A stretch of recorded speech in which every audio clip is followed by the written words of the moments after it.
Olá, tudo bom? Meu nome é Bernardo Maia, sou nutricionista e hoje nesse vídeo eu vou abordar um tema com vocês que será o açúcar, tá? Bom, o que é um açúcar? Vamos falar do açúcar de mesa. O nome do açúcar, na verdade, chama sacarose. É uma molécula formada por glicose e frutose, tá? Frutose é um tipo de açúcar, esse que tem nas frutas, por exemplo, e glicose é outro tipo de açúcar. Quando elas se unem, 55% é frutose, 45% é glicose, elas formam o açúcar de mesa, que é a sacarose, ok? O gosto doce do açúcar ele vem exatamente da frutose. Por exemplo, um arroz ele tem a base de amido, é a base de glicose, ele não é doce. Porém, o açúcar, a sacarose, ele é bem doce. Então, o que dá o doce ao alimento, ao açúcar, é justamente essa frutose. E por que é importante a gente saber disso? Tá? Porque para a gente entender os malefícios dessas substâncias, é importante que a gente saiba o que acontece no corpo. Por exemplo, quando a gente come um carboidrato, seja ele qual for, não só a sacarose, pode ser um arroz, um pão e assim por diante, ele vai ser quebrado, tá? Então toda essa molécula vai ser dividida em micropartículas para o nosso intestino conseguir absorver. Quando cai na nossa corrente sanguínea, nossa glicemia sobe. A glicemia subindo, o nosso corpo tem que fazer ela baixar de novo. Por quê? Se a gente pensar na nossa evolução histórica, na nossa vida primitiva, a gente não tinha fontes de carboidratos tão abundantes. Tá? E nem tão refinados, nem tão rápidos, igual eles são hoje. Então, quando a nossa glicemia sobe, a gente tira o nosso corpo da zona de conforto. Então, se a gente está com uma glicemia de mais ou menos 85, por exemplo, e consome uma sobremesa, ela vai lá para 120, 130, ela tem que voltar de novo para casa desses 80, 90, que é a zona de conforto do corpo, tá bom? Como é que ele faz isso? A gente tem dois estoques de carboidrato no corpo. O maior é a musculatura. Cerca de 80, 85% do carboidrato que a gente consegue estocar no nosso organismo está dentro da musculatura. E o restante dentro do fígado. Tá? Bom, músculo a gente tem que treinar. Então, se uma pessoa ela tem intenção de ganho de massa muscular, se ela busca rendimento, se ela treina muito, e tudo que envolve muita musculatura, ela tem que ter um consumo de carboidrato um pouquinho melhor, ou até ela pode ter, às vezes não é obrigado, dependendo da modalidade. Mas é até mais tolerante esse carboidrato porque ele tem um espaço, vamos falar assim, ele tem onde ficar, tá? Isso depende muito da qualidade e da quantidade. Porém, se essa pessoa ela não tem uma atividade física coerente com esse consumo de carboidrato dela, tanto em quantidade quanto em qualidade, essa glicemia vai subir à toa. E como o fígado ele tem uma capacidade muito pequena de estocagem, o que o corpo vai ter que fazer? Produz gordura. Entendeu? Então o corpo, eu falo que ele produz gordura para defender a gente, para evitar que a gente fique diabético. Porque se a musculatura ela fecha os receptores, porque aqui já está muito cheio e o fígado também já está cheio, a gente começa a engordar. E qual que é o problema do açúcar da sacarose, tá? Que é esse açúcar que a gente tem nas sobremesas, que a gente adoça café e assim por diante. O músculo, ele não absorve a frutose. Então, 55% dessa molécula do açúcar não chega dentro do músculo. Ou seja, ele vai direto para o fígado ou vai ter uma conversão em gordura muito mais rápida. Gordura essa que pode ser dentro do fígado, as pessoas confundem muito isso, acham que gordura no fígado é causada pela gordura do alimento e não é. A conversão de carboidrato, principalmente frutose dentro do fígado, tá? É gordura como um todo. Eu falo que a gente sempre engorda e emagrece como um todo. Você vai fazer então um pouco de triglicéridos, gordura no fígado, gordura como ao longo do corpo inteiro, vai mexer nas suas frações de colesterol, principalmente LDL e VLDL e assim por diante. Entendeu? Então esse é o problema da sacarose. A sacarose tem muita frutose. Ah, então você quer dizer então que a fruta faz mal? Não, tá? Porque a quantidade de frutose que tem numa fruta é muito menor do que a gente tem num açúcar, né? num doce, num chocolate, assim por diante. É a mesma substância, tá? Exatamente igual. Porém, na fruta tem bem menos e a fruta tem fibra, então ela tem toda uma estrutura que melhora a absorção dessa frutose, ok? O que já é diferente, por exemplo, de sucos, dependendo da pessoa, da quantidade de suco natural que ela ingerir, de quanto de fruta ela usa e assim por diante, aí ela pode ter problemas. Mas a gente vai deixar para outro vídeo, ok? Voltando para o açúcar, esse é o problema. E aí quando a pessoa ela começa a consumir esse açúcar demais, a musculatura ela vai se fechando. Isso chama resistência à insulina. Pensa que o músculo tem várias portinhas para esse açúcar entrar, onde a insulina encosta, o músculo abre e o açúcar entra, tá? Quando a gente tem uma resistência à insulina, é quando o açúcar está muito alto, dentro da musculatura está muito cheio já, a insulina encosta na sua musculatura, ela não abre. Por que ela não abre? Porque não precisa, tá? Pensa que vocês estão com um carro na garagem de vocês, com um tanque de gasolina cheio, você quer abastecer mais, só que você não anda com esse carro. Isso é uma resistência à insulina.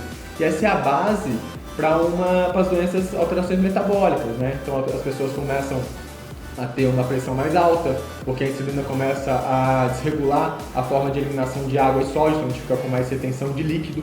Tá? Só para vocês entenderem, 1 grama de carboidrato ele prende 4 ml de água. Isso é muita coisa, então a pessoa começa a ficar com uma retenção hídrica muito pesada, muito grande, aumenta a pressão. Como eu falei, essa gordura ela começa a ser aumentada na forma de triglicéridos, na forma de colesterol, então ela começa a ter que tomar remédio para colesterol, remédio para baixar o triglicérides.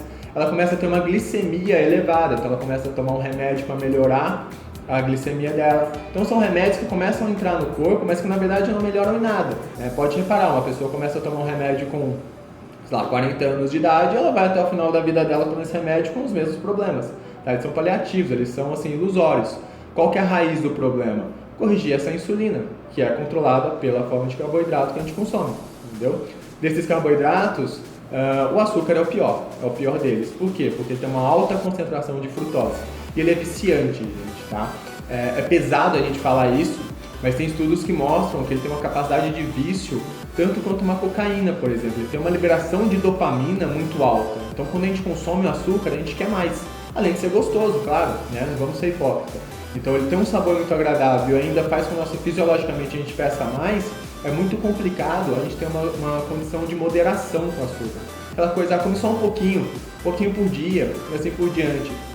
Isso é muito teórico, porque eu vejo em consultório são pessoas que perdem total controle quando consomem um pedacinho. É muito mais fácil ela falar não para aquilo do que falar sim e controlar pela quantidade, tá?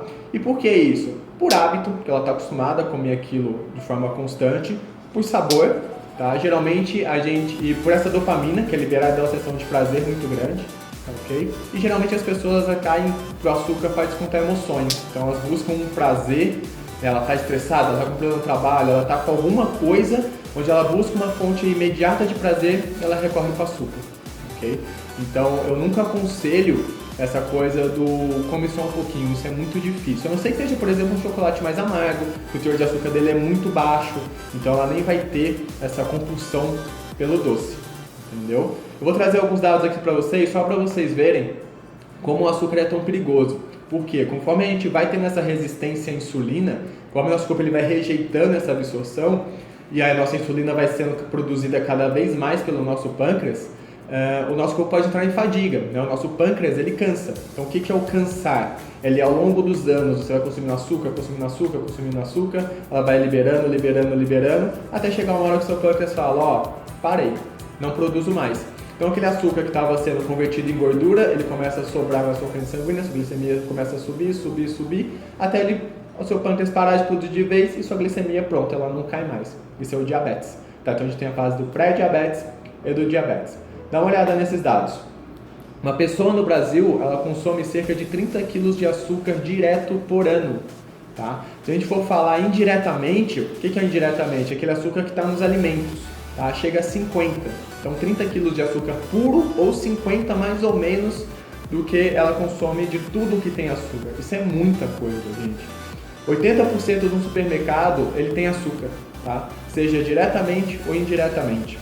No Brasil, a Sociedade Brasileira de Diabetes estima que 12 milhões de brasileiros estejam diabéticos. Olha a quantidade de gente.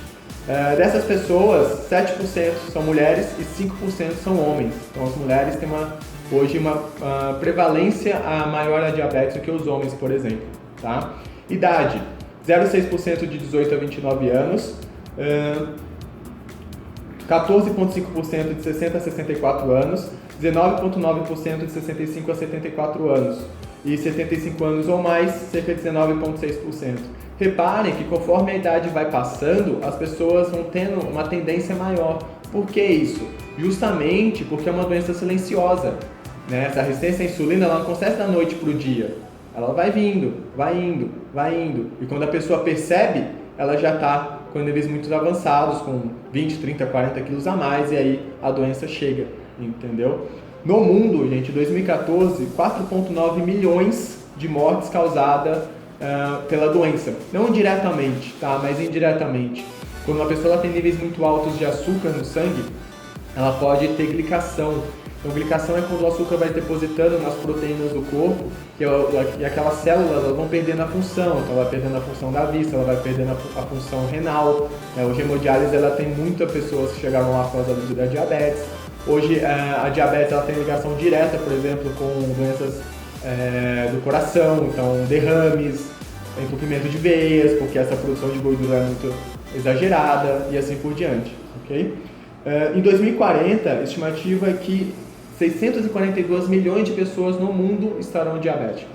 Tá? Por que eu trouxe esses dados? Que é um alerta, tome cuidado, veja o que você coloca na sua mesa, veja o que você oferece para o seu filho, tá? Mude. Tá? Então hoje a gente está falando principalmente da sacarose, que é o açúcar de mesa, mas muito com cuidados com os carboidratos de forma geral. O carboidrato ele sempre vai ter uma ligação muito direta com a parte muscular e de alto desempenho, tá? E de rendimento muito alto. Se você não é essa pessoa, muito cuidado com o consumo de carboidrato. E ainda assim, se você for consumir, não quer dizer que você tem que consumir farinha de trigo. Tá? A farinha de trigo ela tem uma absorção ainda mais rápida do que o açúcar, ela é uma molécula só, ela não tem nem essas duas moléculas, não tem nem a quebra. Tá? Então, muito cuidado com a qualidade do seu carboidrato. Meu conselho para fechar o vídeo: fuja do açúcar de mesa ou de qualquer açúcar similar. Tá? Não use nenhum tipo de açúcar, não existe açúcar bom. O que eu uso no lugar? Adoçante, tá? Adoçante natural, xilitol, eritritol, estévia e talmatina. Troca o açúcar pelo adoçante, continua consumindo e depois treina o seu paladar ao menos doce. Vai diminuindo isso gradativamente. Se você usa, por exemplo, 5 gramas de xilitol no seu café, a cada semana você diminui 1 grama para você perder o paladar doce. O certo é você tomar o café puro, o chá puro, o suco puro, sentir o gosto do alimento, senão fica tudo doce. Chá, café, suco, água, tudo mesmo gosto doce, tá? Então, primeiro troquem pelo adoçante, depois vão diminuindo gradativamente isso daí, tá ok? E não consumam farinha de trigo, seja integral ou seja branca, tá ok? Só de fazer isso, vocês já reduzem bastante a oferta de açúcar para a corrente sanguínea. Depois, é só controlar os carboidratos naturais de acordo com a sua atividade física. Beleza? Obrigadão, espero que vocês tenham gostado. E tomem cuidado aí com essa substância, esse doce veneno, igual a gente fala no consultório.